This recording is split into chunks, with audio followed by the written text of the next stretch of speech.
दोस्तों आप में से बहुत सारे बच्चों ने यूपीएससी, ईपीएफओ के एपीएफसी और ईओ एग्जाम की एक्टिव प्रिपरेशन अब चालू कर दी होगी, सिंसियर प्रिपरेशन अब चालू कर दी होगी। आप अपनी सारी एनर्जी, सारा फोकस अब इस एग्जाम की तरफ लगा रहे होंगे ताकि हमारा एग्जाम क्वालिफाई हो जाए। बट दोस्तों एज एन एस्पिरेंट हम हमेशा ये जानना चाहते हैं कि हम क्या और अच्छा करें, क्या और इफेक्टिव करें कि हमारे सिलेक्शन के चांसेस बाकी लोगों से ज्यादा हो जाएं। हम कुछ ऐसी स्ट्रेटेजीज जानना चाहते हैं। तो यहां पर मैं आप लोगों के साथ कुछ गोल्डन रूल शेयर करना चाहूंगा जो आपकी प्रिपरेशन को एक नई डायरेक्शन दे सकते हैं, एक नई एनर्जी दे सकते हैं और आपके सिलेक्शन के चांसेस को इंप्रूव कर सकते हैं। तो आप ये वीडियो एंड तक पक्का देखिएगा। लेकिन आगे बढ़ने से पहले मैं आप लोगों को बताना चाहूंगा कि भाई हमने अपना जो वन टाइम ऑफर था आप लोगों की रिक्वेस्ट पे वो फर्दर एक्सटेंड कर दिया है। आप हमारे ईपीएफओ के तीनों कोर्सेज पे 60% का डिस्काउंट अभी भी अवेल कर सकते हैं, आज रात तक अवेल कर सकते हैं by using the coupon code 1time60। सारे लेटर कैपिटल में है, कोई स्पेस इन बिटवीन नहीं है और आपको इन कोर्सेज का लिंक हमारी वीडियो के डिस्क्रिप्शन में मिल जाएगा। एंड दोस्तों this is the last extension, no more extension. अब शुरुआत करते हैं हमारे इन गोल्डन रूल्स की। सबसे पहले मैं आपको गोल्डन रूल 4 बताऊंगा। दोस्तों ये हम बैकवर्ड जो है क्रम में चलेंगे 4 3 2 1, बट सारे के ही सारे रूल बहुत इंपॉर्टेंट हैं। आपको हर एक रूल को बहुत अच्छे से समझना है और अपनी प्रिपरेशन में इसको इंटीग्रेट करना है। देखिए पहला रूल क्या है कि भाई जब भी आप इस एग्जाम के लिए प्रैक्टिस करेंगे, जब भी आप अपने आप को इवेल्युएट करेंगे तो प्रैक्टिस लाइक रियल एग्जाम। यहां पर रियल वर्ड बहुत इंपॉर्टेंट है। देखिए हम जब घर पे बैठ के तैयारी कर रहे होते हैं ना, मैं या आप या कोई भी बच्चा घर पे बैठ के तैयारी कर रहा होता है तो बहुत ही रिलैक्स माइंड के साथ तैयारी कर रहा होता है। हम आराम से क्वेश्चन 2 3 4 मिनट में सॉल्व कर रहे होते हैं और फिर जो है कॉन्फिडेंट फील कर रहे होते हैं कि हाँ यार चीजें समझ आ रही हैं, क्वेश्चन सॉल्व हो रहा है। बट दोस्तों एग्जाम में एक अलग ही माहौल होता है, एग्जाम में एक अलग ही सिचुएशन होती है, एंजाइटी होती है।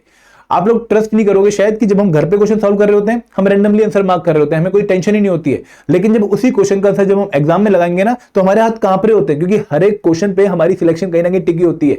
तो एग्जाम का जो प्रेशर है उसको डील करने के लिए, उसके लिए खुद को रेडी करने के लिए हमें वैसी ही प्रिपरेशन, वैसी ही प्रैक्टिस एग्जाम से पहले घर पे भी करनी चाहिए। तो this is the most important rule जो हम सब जानने के बाद भी नजरअंदाज करते हैं कि हम जब घर पे क्विज दे रहे होते हैं, जब हम घर पे प्रैक्टिस कर रहे होते हैं तो हम बहुत ही रिलैक्स मैनर में एग्जाम की जो है क्विज को अटेम्प्ट कर रहे होते हैं। बट दोस्तों आपको ध्यान रखना है कि भाई you have to do time bound practice.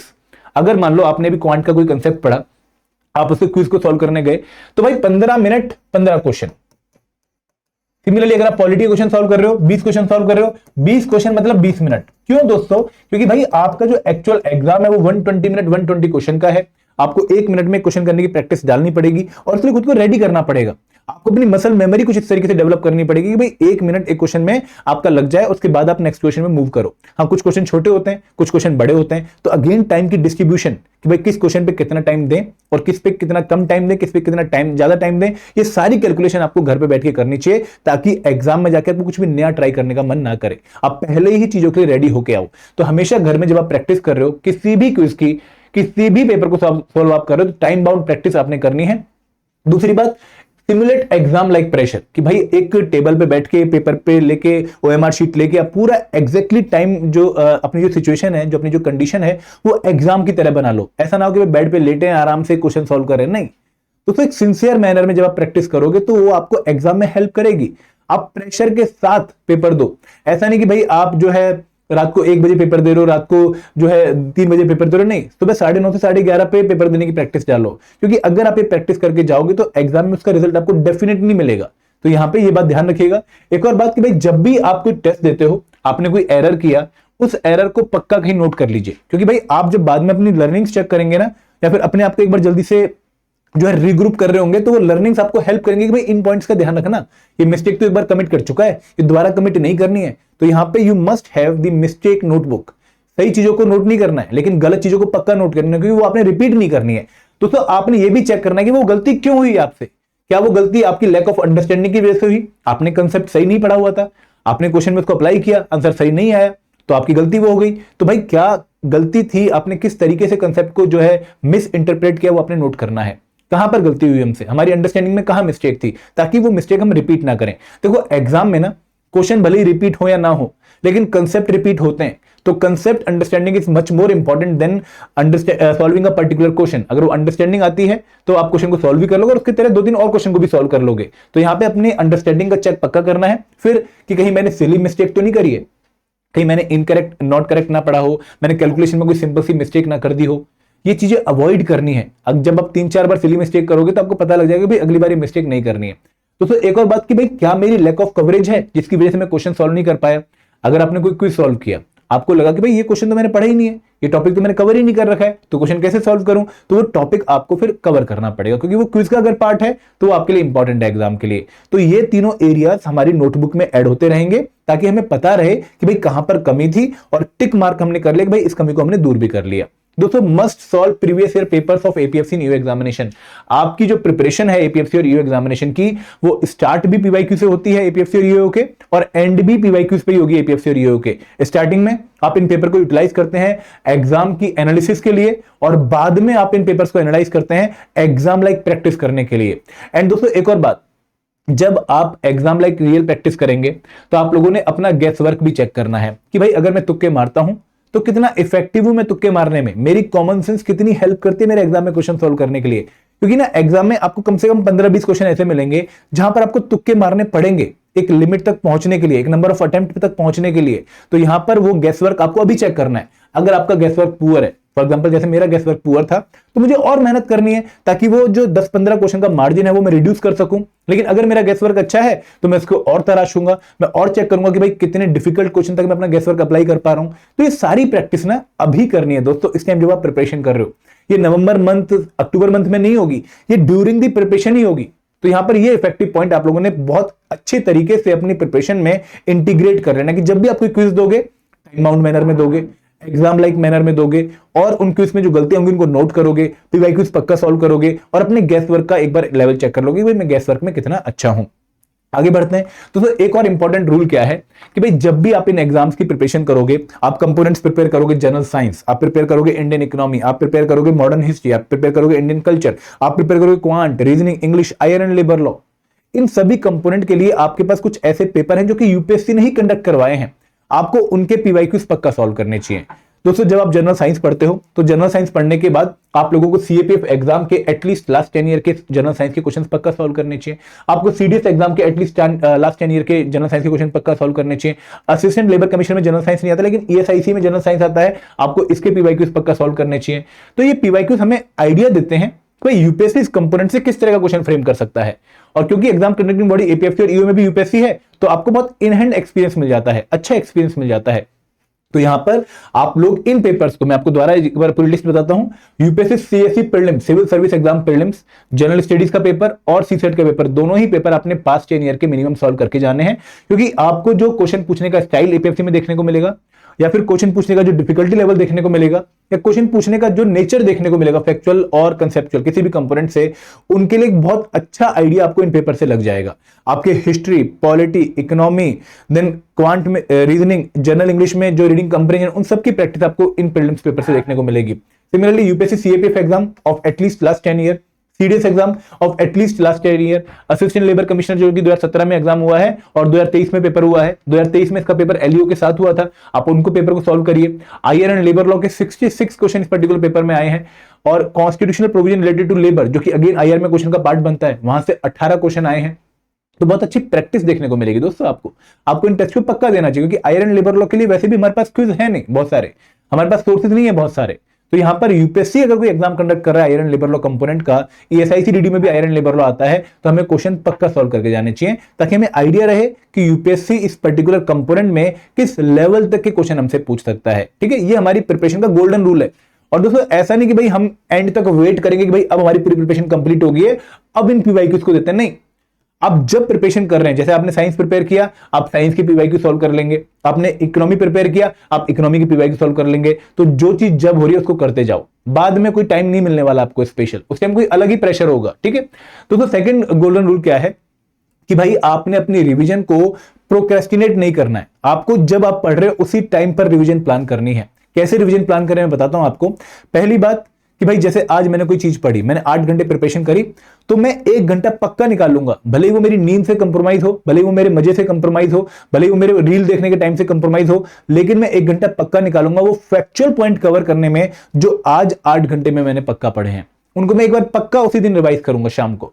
उसके बाद 7th डे मतलब वीक एंड पे, जैसे मैंने 6 दिन नया पढ़ा तो 7वें दिन में पक्का पूरे 6 दिन में जो मैंने नया पढ़ा उसको रिवाइज करूंगा।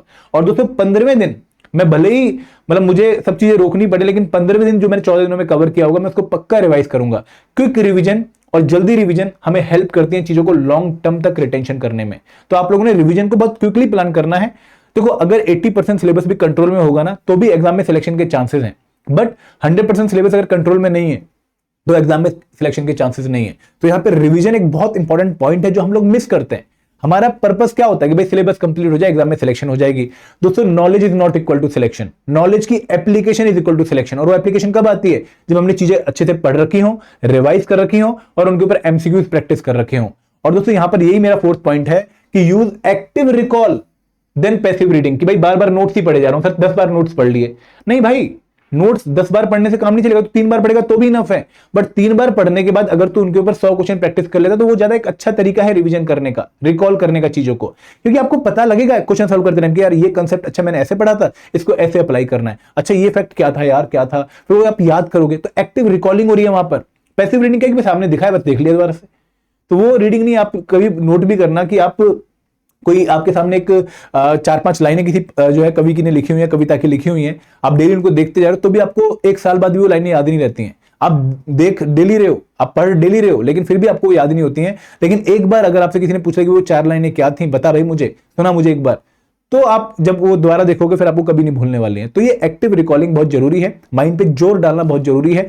एंड दोस्तों एक और बात कि भाई अल्ट्रा कंसाइज नोट्स बनेंगे इसी टाइम पर। अल्ट्रा कंसाइज नोट कैसे बन सकते हैं? भाई जो हमारी पीडीएफ है, जो हम जिसे पढ़ रहे हैं उसी को अंडरलाइन कर लें, उसी को हाईलाइट कर लें डिफरेंट कलर से, या फिर उनको पॉइंट्स को ऊपर लिख लें बुक में ताकि बार बार उन पे नजर पड़े, या फिर हम खुद ही छोटे नोट्स बना लें, अल्ट्रा नोट्स बना लें। अल्ट्रा छोटे नोट्स मतलब कि भाई हम पूरा पैराग्राफ नहीं लिखेंगे, हम लिखेंगे शॉर्ट पॉइंट्स। फॉर एग्जांपल अगर मैं रिवोल्ट 1857 कवर कर रहा हूं, ओके 1857 स्ट्रॉन्ग सेंटर्स, एक टेबल बन गया, स्ट्रॉन्ग सेंटर, लीडर, ठीक है, एंड अंग्रेज जर्नल जिसने उस मूवमेंट को क्रश किया। तो स्ट्रॉन्ग सेंटर फैजाबाद, ये लीडर, ये इसने क्रश किया, झांसी, ठीक है, ये लक्ष्मीबाई, ह्यूज रोज, ऐसे हमने कवर किया। तो शॉर्ट नोट, सिर्फ पॉइंटर नोट्स, बहुत लंबे लंबे नोट्स नहीं। दोस्तों नोट सिर्फ आपने ही रिवाइज करने, किसी और को नहीं दिखाने आपने। तो ये पॉइंट हमेशा अपने माइंड में रखने के भाई आप इफेक्टिव रिवीजन तभी कर पाएंगे जब आपके पास लास्ट मिनट रिवीजन के लिए भी नोट्स होंगे। ये पॉइंट बहुत जरूरी है जो कि अगेन हम बहुत मिस करेंगे। हमें पता होगा कि रिवीजन इंपॉर्टेंट है, लेकिन फिर भी हम रिवीजन को प्लान नहीं करेंगे तो थोड़ा कम चल जाएगा। लेकिन जो भी करें वो अच्छा करेंगे, ये आपको रूल फॉलो करना है। एंड फर्स्ट रूल जो कि बहुत इंपॉर्टेंट है, जो आप में से अगेन बहुत सारे बच्चे शायद मुझसे एग्री ना करें, मैं यही सलाह देता हूं हमेशा कि भाई एक दिन में मल्टीपल कंपोनेंट लेके चलिए। पर मल्टीपल कंपोनेंट एक ही पिलर के नहीं, मल्टीपल पिलर के भी लेके चलिए। अभी पिलर क्या है और एक कंपोनेंट क्या है ध्यान समझिएगा। हम हमेशा बताते हैं कि भाई इस एग्जाम को क्वालिफाई करने के लिए आपको 3 एरियाज ऑफ प्रिपरेशन को जो है अच्छे से कवर करके जाना पड़ेगा। 3 पिलर्स ऑफ प्रिपरेशन पे आपको काम करना पड़ेगा। पहला पिलर क्या है? Quant, reasoning, English plus current affair. Second pillar क्या है? General studies. और थर्ड पिलर क्या है? वो स्पेशल कंपोनेंट जो कि इसी एग्जाम में आते हैं, like iron labour law, accountancy, auditing, insurance, computer awareness and social security. तो ये तीनों पिलर पे आपको almost equal number of question देखने को मिलते हैं, 40 40 40। तो तीनों ही पिलर इंपॉर्टेंट है एग्जाम क्वालिफाई करने के लिए। तो बच्चे क्या करता है कि भाई जीएस पे ओवर फोकस, कि भाई मेरा ना पॉलिटी बहुत वीक है और पॉलिटी बहुत वास्ट है तो मैं इस पे ज्यादा टाइम लगाऊंगा। तो पॉलिटी की वेटेज तो देख लो, अकाउंटेंसी ज्यादा इंपॉर्टेंट है पॉलिटी से। तो यहां पर आप लोगों ने एक कंपोनेंट पर डे नहीं पढ़ना है कि भाई पूरे दिन पॉलिटी ही पढ़ रहे हैं सुबह से शाम तक, नहीं। आपने हर दिन हर पिलर के कंपोनेंट को लेके चलना है। फॉर एग्जांपल आज मॉर्निंग में मैंने क्वांट रिवाइज किया, ठीक है, फिर मैंने जो है जीएस का जो है कंपोनेंट पॉलिटी रिवाइज किया 3 घंटे, इसको मैंने 2 घंटे दिए, 1 घंटा मैंने इसमें करंट अफेयर दे दिया, और फिर मैंने स्पेशल कंपोनेंट का आज अकाउंटेंसी जो है पढ़ा 3 घंटे। तो हर दिन मैं तीनों पिलर्स को इक्वली लेके चलूंगा ताकि मेरी प्रिपरेशन एक अच्छी डायरेक्शन में एक कंप्लीट फोकस के साथ चले। तो ये पॉइंट आप लोगों ने ध्यान रखना। एक सिंगल कंपोनेंट पूरा दिन देने की कोई भी नीड नहीं है दोस्तों। ये हमारी स्ट्रेटजी पुरानी थी कि भाई हम पहले एक कंपोनेंट ढंग से कवर करेंगे, फिर दूसरा कंपोनेंट कवर करेंगे, फिर तीसरा कवर करेंगे। 15 कंपोनेंट हैं। जब वापस एक कंपोनेंट पे आओगे ना, पहले वाले पे तो सब कुछ भूल चुका होगा। तो यहाँ पे ये एक तरीका है जिसको आपको फॉलो करना चाहिए। हर पिलर का हर कंपोनेंट आपने अलग अलग दिन लेके चलना चाहिए। जब आपका पूरा पॉलिटी कंप्लीट हो गया, आप हिस्ट्री शुरू कर दिए, हिस्ट्री कंप्लीट हो गया, जनरल साइंस शुरू कर दीजिए, जनरल साइंस कंप्लीट हो गया, आप इकोनॉमी शुरू कर दीजिए, यहाँ पे अकाउंटेंसी कंप्लीट हो गया, आयरन लेबर लॉ शुरू कर दीजिए, सोशल सिक्योरिटी शुरू कर दीजिए। एक एक करके चीजें कवर करिए, लेकिन तीनों पिलर की। इसके बाद एक पिलर पे इतना ज्यादा फोकस मत करिए कि दूसरा कंप्रोमाइज हो जाए। आज सर मेरा ना क्वांट पे ही 6 घंटे लग गए तो मैं पॉलिटी नहीं पढ़ पाया, कल पढ़ूंगा पॉलिटी। भाई ये अप्रोच बेकार है, ये अप्रोच सही नहीं है। अगर 3 घंटे क्वांट को देने तो 3 घंटे बाद क्वांट से उठना है। जितना भी हुआ उस दिन में ठीक है, जितना भी हुआ उस दिन में ठीक है। अगला कंपोनेंट पिक करो, अगला कंपोनेंट पिक करो। एक कंपोनेंट पे ओवर कंप्रोमाइज करके आप बाकी कंपोनेंट्स की प्रिपरेशन की रिदम ब्रेक कर रहे हो। यहां पे एक पॉइंट बहुत इंपॉर्टेंट है कि कंसिस्टेंट रहिए, परफेक्ट नहीं बनना है कि भाई आज क्वांट का ये चैप्टर तो पूरा एंड टू एंड कवर करना है, जितना मर्जी टाइम क्यों ना लग जाए। ये अप्रोच सही नहीं है। 3 घंटे में जितना होगा वो अच्छे से कवर करूंगा, फिर अगले कंपोनेंट पे पिक करूंगा, फिर अगले कंपोनेंट को पिक करूंगा, क्योंकि यहां पर missing a day is not a failure, missing the habit is. वो जो हैबिट बनी हुई है ना, वो जो रिदम बनी हुई है, उसको मिस करना फेलियर है। तो यहां पर आपने अवॉइड करना है कि भाई आप कहीं भी ओवर कंप्रोमाइज एक कंपोनेंट को ना कर दो, एक पिलर को ना कर दो। आपने हर एक कंपोनेंट को इक्वली लेके चलना है, क्योंकि इस एग्जाम में सिलेक्शन का मंत्र ही ये है कि भाई हम हर कंपोनेंट का सिंपल और मॉडरेट क्वेश्चन गलत ना करें। हम वहां पर अच्छा परफॉर्म करके आए जो कि सब बच्चे कर रहे हैं, प्लस थोड़ी सी एज लेनी शुरू करें। वो एज कब होगी? जब बेसिक मिनिमम प्रिपरेशन हो चुके हैं और हम उसके ऊपर लेयरिंग कर रहे हैं, हम उसके ऊपर रिवीजन कर रहे हैं, हम और क्वेश्चन प्रैक्टिस कर रहे हैं। तो यहां पर मैं चारों रूलों को समराइज करना चाहूंगा आप लोगों के लिए। पहला रूल क्या है कि भाई एग्जाम लाइक प्रैक्टिस करिए। दूसरा रूल क्या है कि भाई पीवाईक्यूज बाकी एग्जाम्स जो सिमिलर एग्जाम्स है जो यूपीएससी कंडक्ट करता है उनके पक्का सॉल्व करिए। तीसरा रूल क्या है कि भाई आप लोग जब इस एग्जाम की प्रिपरेशन करें तो रिवीजन को बाद में नहीं करना है, ड्यूरिंग प्रिपरेशन ही रिवीजन करनी है। एंड लास्ट और बहुत इंपॉर्टेंट रूल क्या है कि भाई हर पिलर इंपॉर्टेंट है एग्जाम के लिए, हर पिलर पे इक्वल फोकस करके चलिए। नो डाउट कुछ कंपोनेंट्स पे ज्यादा टाइम देना होगा, लेकिन पिलर हमें अगर पैरेलली लेकिन हम नहीं चले तो हमें प्रिपरेशन कंप्रोमाइज होती हुई दिखेगी। आई होप आप लोग इस सेशन से ये इंपॉर्टेंट लर्निंग लोगे और अपनी प्रिपरेशन में इनको इंटीग्रेट करोगे। एक बार मैं सबसे चाहूंगा कि कमेंट सेक्शन में पक्का मेंशन करें कि yes sir I will do this. एक कमेंट मुझे हर एक बच्चे से चाहिए, yes sir I will do this. ठीक है, पक्का मुझे चाहिए आप लोगों से। मैं देखना चाहूंगा कि कितने सिंसियर बच्चे यहां पर हैं। एंड दोस्तों मैं आप लोगों को फिर से बताना चाहूंगा कि हमारा वन टाइम ऑफर हमने एक्सटेंड कर दिया था। लास्ट एक्सटेंशन है 10 अगस्त तक, और आप हमारे ईपीएफओ के कोर्सेज पे 60% डिस्काउंट अवेल कर सकते हैं by using the coupon code one time 60, और कोर्सेज का लिंक इस वीडियो के डिस्क्रिप्शन में दिया गया है। This is all from my side. Thank you very much. जय हिंद, जय भारत।